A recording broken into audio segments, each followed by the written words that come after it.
Hey everyone, for those of you who don't know me, I'm Jacob Smith, senior here at Florida State, and for today's oral presentation topic, I'm discussing the elderly population and disaster management.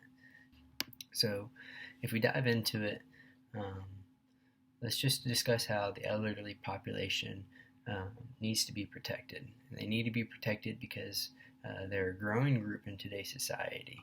Right now, they're currently about 10% of our population, 10% of the population being over 60.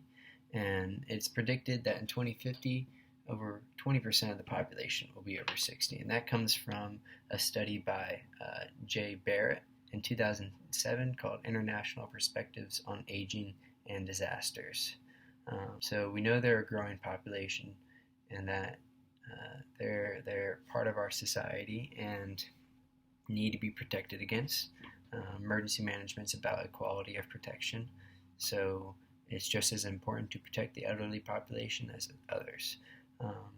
Even though they are particularly a vulnerable population that includes a lot of obstacles. Obstacles include all of the health factors that are included in the elderly population, oftentimes needing something like oxygen or medication or a caregiver. And these are a lot of difficulties to deal with when you're also dealing with a disaster.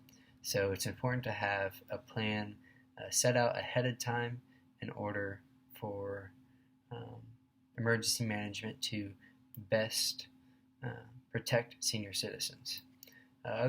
Wyatt Lake et al. In 2018 titled Education of Elderly Patients about Emergency Preparedness by Healthcare Practitioners.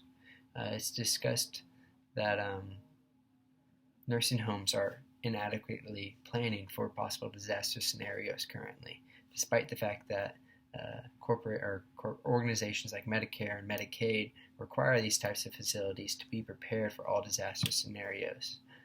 It's important for the elderly population or the healthcare providers for the elderly population to have the ability to call 911, to know how they can receive protection and help from emergency management organizations.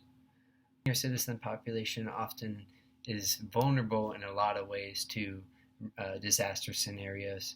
They also can still have a large impact on spreading awareness and influencing community members to take action against disasters and to prepare for disasters and plan for disasters because of their past knowledge and experiences with disasters.